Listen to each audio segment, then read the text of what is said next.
তো এই গল্পে শুরু হয় একটা স্কুল থেকে। আমরা দেখতে পারি এখানে যখন সমস্ত বাচ্চারা খেলাধুলা করছিল তখন তারা সবাই খুবই হ্যাপি ছিল। তবে তখনই হঠাৎ করে একটা মেয়ের চোখের মধ্যে ব্লু একটা লাইটের মতো জ্বলা শুরু করে, আর তার হাত পাও ভয়ঙ্কর রকম করে কাঁপাকাঁপি করা শুরু করে। আর একটু পরে সেই মেয়েটা বেহুশ হয়ে সোজা মাটিতেই পড়ে যায়। আর যতক্ষণে টিচাররা গিয়ে চেক করে ততক্ষণে এই মেয়েটার মৃত্যু হয়ে গেছে। আসলে এখানে টিচাররা এবং বাকি সবাই পুরোপুরি শক্ট হয়ে গিয়েছিল, কারণ তারা কেউই বুঝতে পারছিল না এই মেয়েটার সাথে হয়েছেটা কি।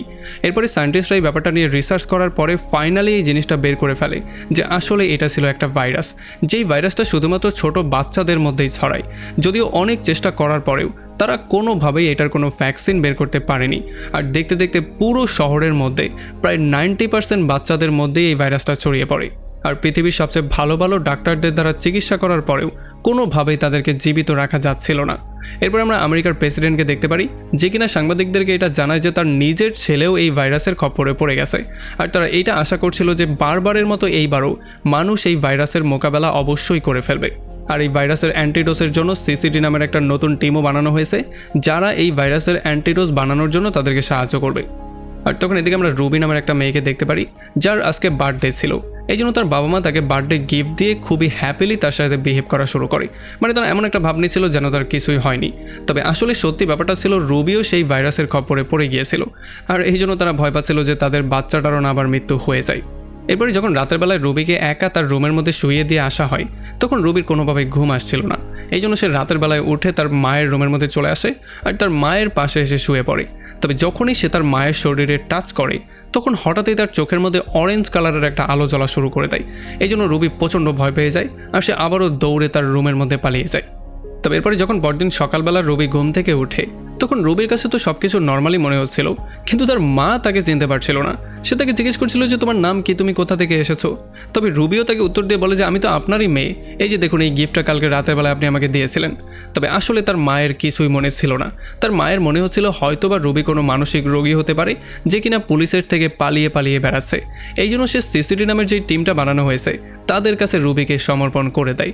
যদিও রুবি কান্নাকাটি করে বারবার করে তাদেরকে কনভিন্স করার ট্রাই করছিল, তবে কোনোভাবেই কোনো লাভ হয় না, তারা তাকে ধরে নিয়েই যায়। এরপরে সিডিসির টিম রুবিকে জোর করে একটা বাসের মধ্যে তুলে সেখান থেকে নিয়ে যায়। আর আমরা দেখতে পারি এই বাসের মধ্যে তার মতোই অনেক অনেক বাচ্চা ছিল। এখানে একটা গার্ড হাতে এমন করে বন্দুক নিয়ে দাঁড়িয়েছিল যেন এগুলো কোনো ছোটোখাটো বাচ্চা না, এগুলো হচ্ছে সবগুলো এক একটা বড় বড় ক্রিমিনাল। আর এরপরে বাসটা যখন সিডিসির হেডকোয়ার্টারে চলে আসে তখন এক এক করে সমস্ত বাচ্চাদেরকে নিচে নামানো হয়। আমরা দেখতে পারি এখানে অনেক কড়া গার্ডিং ব্যবস্থা ছিল, আর এখানে তাদের মতো অনেক অনেক বাচ্চা ছিল যাদের সবাইকে বিভিন্ন জায়গা থেকে ধরে এখানে নিয়ে আসা হয়েছে।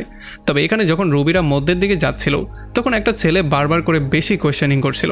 এই জন্য এখানে কিছু গার্ড এসে তাকে আচ্ছা রকম করে ধোলাই করে তার মুখের 12টায় বাজিয়ে দেয়। আর এই সমস্ত ব্যাপারগুলো দেখার পরে রুবি নিজেও প্রচণ্ড ভয় পেয়ে যায়। সে বুঝতেই পারছিল না এখান থেকে সে কী করে বেরিয়ে যাবে। এরপরে এক এক করে সমস্ত বাচ্চাদেরকে ডক্টরের কাছে পাঠানো হয়।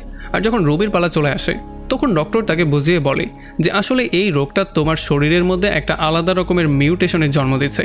আর এই মিউটেশনের পাওয়ার এতটাই বেশি হয়ে যাচ্ছে যে এখন তোমাদেরকে মানুষ বলাটাও ঠিকঠাক হবে না, মানে তোমাদেরকে এখন অন্য কিছুই বলতে হবে। কারণ তোমাদের শরীরের মধ্যে যেহেতু ডিএনএ চেঞ্জ হয়ে গেছে, এই জন্য তোমাদের প্রত্যেকের শরীরের মধ্যে একটা একটা করে অদ্ভুত রকমের পাওয়ার জন্ম নিচ্ছে। আর এই পাওয়ারগুলো হয়তোবা তোমাদেরকে আরও বেশি শক্তিশালীও করে দিতে পারে। এই জন্য এখন ডক্টররা তাদের সবার চিকিৎসা করে তাদের সবাইকে আলাদা আলাদা গ্রুপে ভাগ করে। আসলে পাওয়ার ইউজ করার সময় যাদের চোখের মধ্যে আলো জ্বলতো তাদেরকে খুবই সেফ এবং শক্তিশালী মানা হচ্ছিল, এই জন্য তাদেরকে একটা গ্রুপের মধ্যে রাখা হয়। আর যাদের চোখের মধ্যে ব্লু লাইট জ্বলতো তারা কোনো কিছু টাচ না করেই সেই জিনিসটাকে হাওয়ার মধ্যে উড়াতে পারতো। আর যাদের চোখের মধ্যে অরেঞ্জ লাইট জ্বলতো তারা বিদ্যুৎকে কন্ট্রোল করতে পারতো।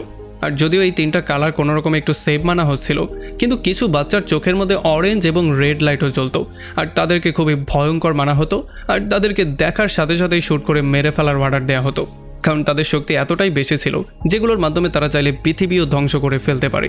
এই জন্যই তাদেরকে মেরে ফেলার অর্ডার দেওয়া হতো। এখন যখন ডক্টর রুবির চিকিৎসা করে তার কালারটা চেক করার ট্রাই করে তখন সে দেখতে পারে তার কালারটাও আসলে অরেঞ্জ। আর তখনই স্ক্রিনের মধ্যে টার্মিনেট লেখা চলে আসে। এই জন্য ডক্টর রুবিকে কিছু না বলে চুপচাপ একটা ইঞ্জেকশন বের করে তার দিকে যাওয়া শুরু করে। আসলে হয়তোবা এই ইঞ্জেকশনটা দিয়ে সে রুবিকে মেরে ফেলার প্ল্যানিং করছিল। তবে রুবিও এতক্ষণ এই ব্যাপারটা বুঝে গিয়েছে যে তার উপরে কোনো একটা এক্সপেরিমেন্ট হয়তোবা করা হবে বা তাকে মেরে ফেলা হতে পারে। এই জন্য সে এখান থেকে দৌড়ে পালিয়ে যাওয়ারও ট্রাই করে। তবে যতক্ষণে সে পালাতো ততক্ষণে ডক্টর তাকে ধরে তাকে যখনই ইঞ্জেকশন দেওয়ার ট্রাই করছিল তখন রুবি তার হাতে টাচ করে তাকে বলে দেয় যে আসলে আমি অরেঞ্জ না, আমি হচ্ছে গিয়ে গ্রিন। আর যখন সেটা বলছিল তখন তার চোখের মধ্যে আমরা অরেঞ্জ কালার দেখতে পারি। তবে এই জিনিসটা করার জন্য ডক্টর পুরোপুরি তার বসে চলে আসে আর ডক্টরের মাথা থেকে আগের সমস্ত স্মৃতিগুলো চলে যায়। এই জন্য ডক্টর চুপচাপ কম্পিউটারের সামনে গিয়ে রুবির ফাইলের মধ্যে অরেঞ্জ না লিখে সেখানে গ্রিন লিখে রুবিকে গ্রিন সিগন্যাল দিয়ে দেয়। তো এরপরে সমস্ত বাচ্চাদেরকে ব্লু, গ্রিন এবং গোল্ডেন কালারের কাপড় পরিয়ে মাঠে নিয়ে আসা হয়। রুবি খুব ভালো করে লক্ষ্য করে দেখতে পারে যে এখানে অরেঞ্জ আর রেড কালারের কোনো বাচ্চা কাচ্চা নেই, হয়তোবা তাদের সবাইকে আগেই মেরে ফেলা হয়েছে। আর এমন করে করেই পুরো 6টা বছর পার হয়ে যায়। আমরা দেখতে পারি তারা 6টা বছর এখানেই ছিল। তো এখানে আমরা দেখতে পারি যেহেতু গ্রিন কালারের বাচ্চাদের ব্রেইন অনেকটা শার্প ছিল, এই জন্য তারা খুব কমপ্লেক্স কাজগুলো খুবই সহজে করে ফেলতে পারতো। কিন্তু রুবি সেই কাজগুলো করতে পারতো না, কারণ যেহেতু সে গ্রিন না। এই জন্য একদিন ক্যাপ্টেন এসে তার উপরে সন্দেহ করে ফেলে আর সে তার কানের কাছে এসে চিৎকার করে তাকে বলে যে তোর ব্রেইন দেখে তো মনে হচ্ছে না তুই গ্রিন, আমার কাছ থেকে কী লুকানোর ট্রাই করছিস সেটা দ্রুত আমাকে বল। তবে এটা শোনার পরে রুবি প্রচণ্ড ভয় পেয়ে যায়, তবে সে কিছু না বলে সেখান থেকে বেরিয়ে চলে আসে। আর এরপরে যখন রুবি তার টিমের সাথে সেখান থেকে চলে যাচ্ছিল তখন মাইকের মাধ্যমে একটা হাই ফ্রিকোয়েন্সি সাউন্ড দেয়া হয়, যেই সাউন্ডগুলো শুধু এই স্পেশাল বাচ্চারাই শুনতে পারতো। এই জন্য তাদের কানের 12টা বাজা শুরু হয়ে যায়। তবে বাকি যেই পুলিশ অফিসাররা ছিল তাদের উপরে এটার কোনো প্রভাব পড়ছিল না। আর এই জন্য রুবি এগুলো সহ্য না করতে পেরে একটু পরে বেহুশ হয়ে যায়। আর যখন তার চোখ খোলে তখন সে একটা হসপিটালে ছিল আর একটা নার্স তার চিকিৎসা করছিল। তবে খুব শীঘ্রই এখানে একটা সোলজার চলে আসে যে কিনা নার্সকে হুমকি দিয়ে বলে যে অনেক হয়েছে চিকিৎসা, এখন এখান থেকে বেরিয়ে চলে আসো। আর এই জন্য নার্স তার রিপোর্টের মধ্যে কিছু একটা লিখে দেয় আর সেখান থেকে বেরিয়ে চলে যায়। আর যখন রুবি এটা চেক করে তখন সেখানে একটা চিরকুট পেয়ে যায়, যেই চিরকুটে নার্স তাকে লিখে দিয়েছে যে তোমার আসল সত্যিটা তারা জেনে গিয়েছে, যদি তুমি বাঁচতে চাও তাহলে দ্রুত আমার সাথে বয়লার রুমে এসে দেখা করো। এই জন্য রুবি ঠিক এমনটাই করে, সে দৌড়ে সেখান থেকে বেরিয়ে অন্য একটা রুমের মধ্যে চলে আসে। আর তখন সেই নার্স এসে তাকে সেখান থেকে কালেক্ট করে সবার চোখ থেকে লুকিয়ে ফাইনালি তাকে তার গাড়ির মধ্যে নিয়ে আসে। তবে যখনই তারা মেইন গেট পাস করার ট্রাই করছিল তখন একটা গার্ড চেক করে রুবিকে পেয়ে যায়। তবে যতক্ষণে সেই ব্যাপারটা সবাইকে জানাতো তার আগেই রুবি সেই গার্ডের মাইন্ড কন্ট্রোল করে তাকে দিয়ে গেটটা খুলিয়ে ফেলে আর তারা খুবই সহজেই সেখান থেকে বেরিয়ে চলে আসে। আর যখন সূর্যের আলোতে রুবি এতগুলো বছর পরে আবারও বাইরের জিনিসপত্র দেখতে পারে তখন সে খুবই হ্যাপি হয়ে যায়, কারণ এতগুলো বছর যাবৎ তারা ওই জায়গার মধ্যেই বন্দি অবস্থায় ছিল। তো এরপরে ডক্টর তাকে বলে যে তোমাদের এই রোগের জন্য তোমাদের টিনেজ বয়সের কোনো ছেলে মেয়েকে পৃথিবীতে পাওয়াটাই মুশকিল হয়ে গেছে। আর তাছাড়া সেনাবাহিনীর নানান রকমের অভিযান অত্যাচার তো আছেই। এরপরে রুবি তার বাবা মায়ের সঙ্গে মিট করার জন্য তাকে রিকোয়েস্ট করা শুরু করে। তবে ডক্টর তাকে বলে এইটা খুবই তোমার জন্য ভয়ঙ্কর হতে পারে, সো এমনটা করার ট্রাই করবে না। আর তাছাড়া ডক্টর তাকে একটা জিপিএস ঘড়ি দেয়, যেই ঘড়িটা তার তখন ইউজ করতে হবে যখন সে কোনো বিপদে পড়বে, যাতে করে এই ঘড়িটার মাধ্যমে ডক্টর এবং তার সঙ্গীরা রুবিকে যেই কোনো ওয়েতে খুঁজে বের করতে পারে। আর ডক্টর তাকে এইটাও ক্লিয়ার করে বলে দেয় যে সে তাকে একটা ক্যাম্পে নিয়ে যাচ্ছে যেখানে তার মতো এমন আরও অনেক বাচ্চা কাচ্চা আছে। একটু পরেই মেয়েটা গিয়ে তার পার্টনারের সঙ্গে মিট করে। তবে যখনই রুবি তার হাতটা টাচ করে তখন সে অনেক বেশি ভয় পেয়ে যায়, কারণ যখন রুবি তার হাতটা টাচ করেছিল তখন সে একটা ভিশন দেখতে পেয়েছিল, যেখানে সে দেখতে পেয়েছিল অনেকগুলো বাচ্চা দৌড়ে পালিয়ে যাচ্ছে। এরপরে এখান থেকে যখন রুবি তার রুমের মধ্যে কাপড় চেঞ্জ করতে যায় তখন এখানে সে আরও একটা মেয়েকে পেয়ে যায়, যেই মেয়েটা যদিও একজন অরেঞ্জ ছিল, তবে যখন সে রুবিকে দেখতে পারে তখন সে প্রচণ্ড ভয় পেয়ে যায় আর সে রুবির উপরে বিজলি দিয়ে আক্রমণই করে দেয়। আর এরপরে সেখান থেকে কোনো রকমে পালিয়ে একটা ভ্যানের মধ্যে গিয়ে লুকিয়ে পড়ে। তবে তবুও রুবি কোনো রকমে ফলো করে সেই গাড়ি পর্যন্ত এসে এই মেয়েটার কাছে বারবার করে সাহায্য চাওয়া শুরু করে। আর যখন এই মেয়েটা এই জিনিসটা শুনতে পারে তখন সেও তাকে ভ্যানের মধ্যে ঢুকিয়ে তাকে ভ্যানের মধ্যে কাপড় চোপড় দিয়ে লুকিয়ে ফেলে। আসলে এই ভ্যানটা ছিল লিয়াম এবং তার একটা বন্ধুর, যারা কিনা যখন এই ভ্যানের মধ্যে আসে তখন রুবি তাদেরকে এইটা বলে কনভিন্স করার ট্রাই করে যে আসলে সে নিজে হচ্ছে একজন গ্রিন, তবে তবুও কিছু মানুষ তাকে ফলো করে ধরার ট্রাই করছে। আর তার এই গল্পটা শোনার পরে ফাইনালি তারা তাকে সাহায্য করতে রাজি হয়ে যায়।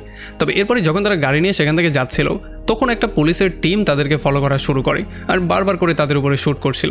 আর অন্যদিকে সেই ডক্টর আর তার ফ্রেন্ডও তাদেরকে ফলো করা শুরু করে দিয়েছিল। তবে যেহেতু লিয়াম নিজে একজন ব্লু ছিল এই জন্য সে তার পাওয়ারের সাহায্যে তাদের দুইটা গাড়িকে খুব সহজেই ডিস্ট্রয় করে ফেলে আর খুব সহজেই এখান থেকে তারা পালিয়ে চলে যায়। তবে একটু পরে যখন তারা একটা সেফ প্লেসে চলে আসে তখন লিয়ামের ফ্রেন্ড এই জিনিসটা বুঝতেই পারছিল না যে রুবি একজন গ্রিন হওয়া সত্ত্বেও সে কেন তাদের মতো পালিয়ে পালিয়ে বেড়াচ্ছে, কারণ তার মতে তার কাছে তো এমন কোনো পাওয়ার নেই যেটার মাধ্যমে সে মানুষের ক্ষতি করতে পারবে। তবে যেহেতু রুবি নিজে জানতো আসলে সে কি, এই জন্য সে এটার কোনো উত্তরই দিতে পারছিল না। এই জন্য সে একটু রাগের মাথায় তাদেরকে অ্যান্সার দেওয়া শুরু করে। সে বলে যে যদি তোমরা আমার সাহায্য করতে না চাও তাহলে তোমরা এখান থেকে চলে যেতে পারো, আমি আমার রাস্তা নিজে চুজ করে বের করব।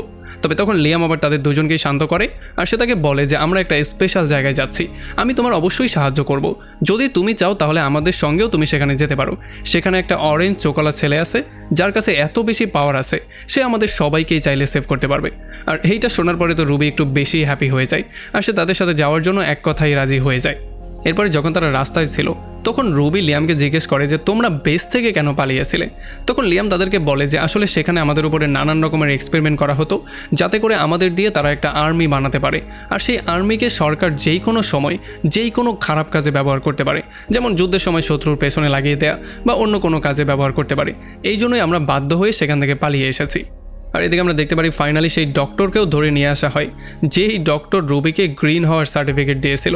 আর কিছুক্ষণ জিজ্ঞাসাবাদ করার পরে ফাইনালি সেই ডক্টরকেও মেরে ফেলা হয়।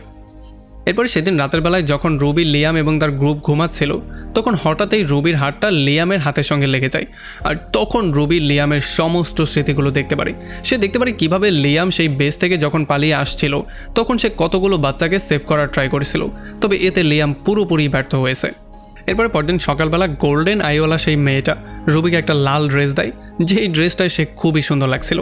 এরপরে গাড়িতে করে তারা আবারও বেরিয়ে পড়ে তাদের গন্তব্যের দিকে।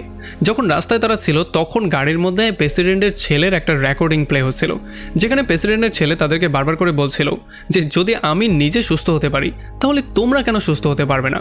তো এরপরে কিছু জিনিসপত্র নেওয়ার জন্য তারা একটা মলে চলে আসে, যেই মলটা পুরোপুরি খালি ছিল। আর যখন তারা কিছু জিনিসপত্র নেওয়ার ট্রাই করছিল তখনই তাদের উপরে পাশে থেকে কিছু বাচ্চারা আক্রমণ করে দেয়। তবে তখন আমরা দেখতে পারি গোল্ডেন আইওলা সেই মেয়েটা এসে তার পাওয়ারের ইউজ করে সমস্ত বাচ্চাদেরকে কাবু করে ফেলে। আসলে আমরা জানতে পারি যেই বাচ্চারা তাদের উপরে আক্রমণ করেছে তারাও ছিল তাদের মতোই বাচ্চা, মানে তাদের কাছেও তাদের মতো পাওয়ার ছিল। এই জন্য ফাইনালি তারা দুইটা গ্রুপ এক হয়ে যায় আর তারা এখানে বসে নানান রকম গল্পগুজব করা শুরু করে।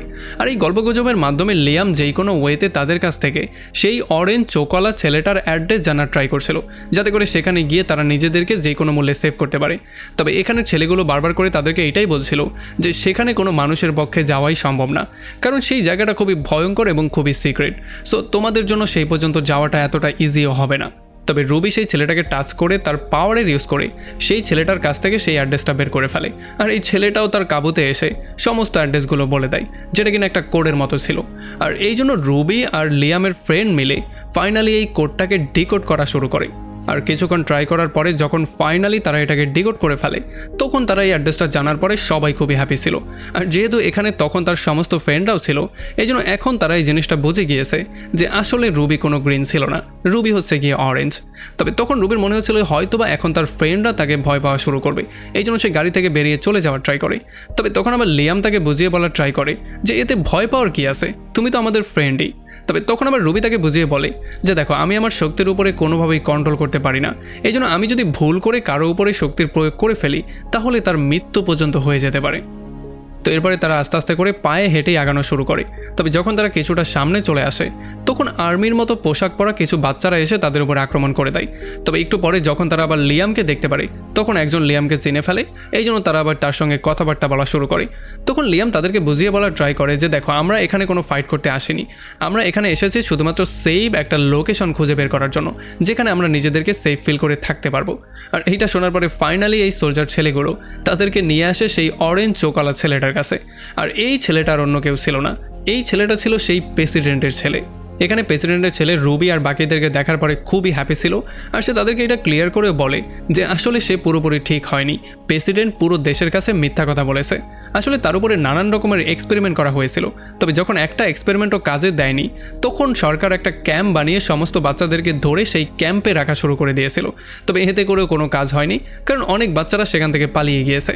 আর এরপর আমরা দেখতে পারি প্রেসিডেন্টের ছেলে রুবির কাছে প্রমিস করে তাকে এটা বলে যে তার পাওয়ার সে কী করে ইউজ করতে পারবে আর কন্ট্রোল করতে পারবে সেই ব্যাপারটা সে তাকে শেখাবে। এরপরে আস্তে আস্তে করে রুবি তার শক্তির ইউজ করা শুরু করে দিয়েছিল আর এটাকে কন্ট্রোলে কিভাবে আনতে হয় সেই ব্যাপারগুলো আস্তে আস্তে করে শেখা শুরু করে দিয়েছিল। তবে এরপরে যখন একদিন রুবি প্রচণ্ড আপসেট হয়েছিল তখন সেই অরেঞ্জ ছেলেটা তার সঙ্গে মিট করতে আসে আর সে তাকে বুঝিয়ে বলে যে একজন অরেঞ্জই একজন অরেঞ্জের দুঃখ বুঝতে পারে। এইটা বলেই সে তার হাতটা ধরে ফেলে আর যখনই তার হাতটা সে ধরে তখনই এখানে লিয়াম চলে আসে। আর যখন লিয়াম এগুলো দেখতে পারে তখন তার এগুলো একেবারেই ভালো লাগে না। তবে এদিকে যখন সেই অরেঞ্জ ছেলেটা রুবির হাতে টাচ করে তখন সে রুবির সমস্ত ব্যাপারগুলো দেখা শুরু করে। সে জানতে পারে যে সেই দিন রাতে আসলে রুবির সাথে কি হয়েছিল। আসলে সেদিন রাতের বেলায় যখন রুবি তার বাবা মার সাথে শুতে গিয়েছিল তখন সে ভুল করে তার শক্তিটা তার বাবা মার উপরে প্রয়োগ করে দিয়েছিল, মানে তার বাবা মায়ের থেকে তার সমস্ত স্মৃতিগুলো মুছে দিয়েছিল, যেই জন্যই পরদিন সকালবেলা তার বাবা মা তাকে চিনতে পারেনি। যদিও এগুলোর জন্য রুবি প্রচণ্ড আপসেট হয়ে গিয়েছিল, তবে এগুলো দেখার পরে অরেঞ্জ ছেলেটা পুরোপুরি শক্ত হয়ে গিয়েছিল, কারণ সে নিজেও এই সমস্ত ব্যাপারগুলো করতে পারে না। এই জন্য সে রুবিকে বলে যাতে করে সে তাকে এই ব্যাপারগুলো শিখিয়ে দেয়। তবে রুবি তাকে সরাসরি বলে দেয় যে আসলে আমি নিজেও জানি না এই কাজগুলো আমি কি করে ফেলি। এরপর এখান থেকে যখন সে বেরিয়ে আসে তখন তার দেখা হয়ে যায় লিয়ামের সাথে, যে কিনা তার উপরে প্রচণ্ড রাগ করেছিল। আর সে তাকে এটা ক্লিয়ার করে বলে যে আমি তোমাদের দুজনকে একসাথে দেখতে পেয়েছি আর আমি জানি তোমাদের দুজনের মধ্যে আসলে কি চলছে। তবে রুবি তাকে বুঝিয়ে বলার ট্রাই করে যে আসলে তাদের দুজনের মধ্যে কিছুই চলছিল না, আর সে চাইলেও লিয়ামের সঙ্গেও কিছু করতে পারবে না, কারণ তার ভয় ছিল সে না লিয়ামের সঙ্গেও সেই কাজটা করে ফেলে যেই কাজটা সে তার বাবা মায়ের সঙ্গে করেছে। এরপরে রুবি দৌড়ে লেকের পাড়ে চলে আসে, যেখানে সে লিয়ামের বন্ধুকে পেয়ে যায়। আর তার সঙ্গে কথাবার্তা বলার পরে সে এটা জানতে পারে যে লিয়ামের বন্ধুর এখানে সেফ ফিল হচ্ছে না। মানে লিয়ামের বন্ধু তাকে বলে যে এই জায়গাতেও যে কোনো সময় আক্রমণ হতে পারে। আর এদিকে আমরা দেখতে পারি অরেঞ্জ চোকালা সেই ছেলেটা ল্যাপটপে তখন কাউকে বলছিল যে তার কাছে কয়টা গ্রিন আছে, কয়টা ব্লু আছে এবং কয়টা রেড আছে। আর ঠিক তখনই এখানে রুবি চলে আসে, আর রুবিকে দেখার সঙ্গে সঙ্গেই সে ল্যাপটপের স্ক্রিনটা ক্লোজ করে দেয়। আসলে রুবিও এখানে এসেছিল ল্যাপটপটা নেওয়ার জন্য, কারণ সে চাইছিল লিয়ামের ফ্রেন্ডের ফ্যামিলির সাথে যেই কোনো ওয়েতে ল্যাপটপের সাহায্যে তাকে কথা বলিয়ে দিতে। আর যখনই এই ছেলেটা এই সুযোগটা পেয়ে যায় তখন সে রুবির সঙ্গে একটা ডিল করে ফেলে। সে বলে যে আমি তোমাকে ল্যাপটপটা দিয়ে দেব, তবে এর বদলে স্মৃতি ভুলিয়ে দেওয়া সেই শক্তিটার প্রয়োগ করা তোমাকে আমাকে শেখাতে হবে। এই জন্য রুবিও কোনো কিছু চিন্তা না করে রাজি হয়ে যায়। তবে যখন এই পাওয়ারটা সে তাকে শেখাতে গিয়েছিল তখন চোখ খোলার পরে হঠাৎই রুবি দেখতে পারে যে এই ছেলেটা তার সঙ্গে বেয়াদবি করার ট্রাই করছে। এই জন্য তার থেকে বাঁচার জন্য রুবি তার মুখের মধ্যে জোরে একটা পাঞ্চ করে দেয়। আর এরপর যখন সে রুম থেকে বাইরে বেরিয়ে চলে আসে তখন তার দেখা হয়ে যায় লিয়ামের সঙ্গে। আর লিয়াম যখন রুবির কাছ থেকে এই সমস্ত ব্যাপারগুলো জানতে পারে তখন তার মাথা প্রচণ্ড গরম হয়ে যায়। এই জন্য এখন সে চাইছিল যেই কোনো ওয়েতে তার থেকে বদলা নিতে। তবে রুবি কোনো রকমে তাকে কনভিন্স করে থামিয়ে ফেলে, কারণ তারা এখন এটা জেনে গিয়েছে যে এখানে তারা কোনোভাবেই সেভ না, তাদের এখান থেকে যেই কোনো ওয়েতে পালাতে হবে। তো এরপরে যখন রাতের বেলায় তারা সমস্ত জিনিসপত্র প্যাক করে সেখান থেকে পালিয়ে যাওয়ার ট্রাই করছিল তখনই তাদের সামনে ক্যাম্পের সমস্ত সোলজাররা চলে আসে, আর সেই অরেঞ্জ ছেলেটাও তাদের সামনে চলে আসে। আর তখন তারা এই ব্যাপারটা জানতে পারে যে এই অরেঞ্জ ছেলেটাও আসলে তার বাবার হয়েই কাজ করে, মানে এই মিলিটারিদের সাহায্য করে। এই জন্য সে সমস্ত বাচ্চাদেরকে এক জায়গায় কালেক্ট করে আর তাদের সবাইকে তাদের হাতে ধরিয়ে দেয়, কারণ সেও তার বাবার মতো চাইছিল এই সমস্ত বাচ্চাদেরকে এক জায়গায় করে একটা ভয়ঙ্কর মিলিটারি বাহিনী বানাতে। এরপর এই ছেলেটা প্রথমে লিয়ামকে তার বসে নেয়, এরপর তাকে আচ্ছা রকম করে ধোলাই করা শুরু করে। তবে এগুলো দেখার পরে রুবি এগুলো সহ্য করতে পারছিল না, এই জন্য সে সেই কমান্ডারকে তার বসের মধ্যে এনে কমান্ডারের মাধ্যমে এই ছেলেটাকে শেষই করে দেয়।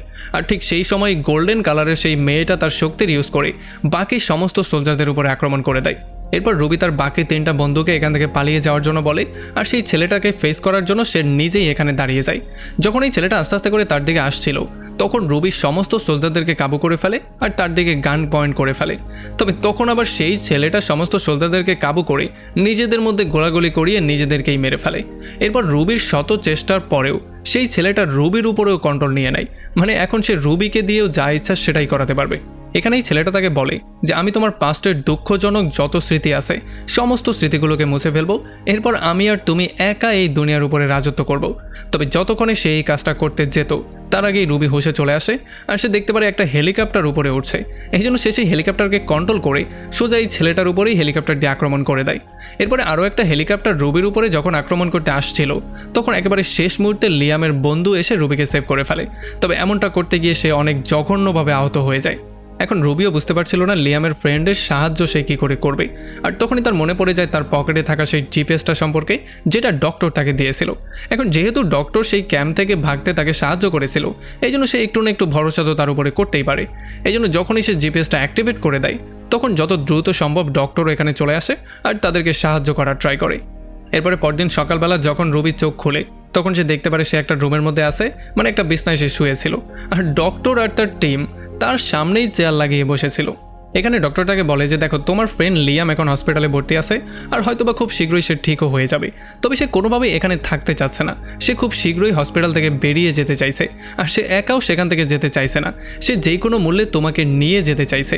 আর ডক্টরটাকে এইটাও ক্লিয়ার করে বলে যে আমাদের উদ্দেশ্য একমাত্র প্রেসিডেন্টকে ধরিয়ে দেয়া, মানে প্রেসিডেন্টের সমস্ত কালো মুখোশ খুলে দেয়া। তবে এইটা আমরা চাইলেও একা করতে পারবো না, আমাদের তোমার সাহায্য অবশ্যই লাগবে। এখন রুবিও চাইছিল না লিয়ামের তার জন্য কোনো ক্ষতি হয়ে যাক, এই জন্য সে তাকে কিস করে তার পাওয়ারের ইউজ করে তার সমস্ত স্মৃতি থেকে নিজেকে মুছে ফেলে। আর একটু পরে লিয়ামও তার সম্পর্কে সমস্ত ব্যাপারগুলো ভুলে যায়। এই জন্য রুবি তাকে ব্যাগ দিয়ে তাকে বাসায় যাওয়ার জন্য বলে। আর যখন আস্তে আস্তে করে লিয়াম এখান থেকে চলে যাচ্ছিল তখন পেছন থেকে রুবি তার ভালোবাসাকে এমন করে যেতে দেখতে পেয়ে নিজেকে আর কন্ট্রোল করতে পারে না, সে কান্নাকাটি করা শুরু করে। তবে সে এই ব্যাপারটা খুব ভালো করে জানতো যে আসলে এইটাই তার সঠিক সিদ্ধান্ত। আর তখন অন্যদিকে আমরা দেখতে পারি প্রেসিডেন্টের ছেলেকে, যে কিনা তার বিশাল বড় আর্মি বাহিনীর সামনে দাঁড়িয়েছিল, যাদের সবাইকে সে তার কন্ট্রোলে নিয়ে রেখেছিল। আর অন্যদিকে আমরা রুবিকেও দেখতে পারি, যে কিনা প্রেসিডেন্টের ছেলেকে ফেস করার জন্য ফুললি রেডি হয়েছিল। আর এমনই একটা ভয়ঙ্কর পয়েন্টে এই পুরো মুভিটা এখানেই শেষ হয়ে যায়। দ্বিতীয় পার্টটা এখনও আসেনি, যখন সেটা চলে আসবে তখন আমরা সেটা নিয়েও ভিডিও বানাবো। Till then, take care.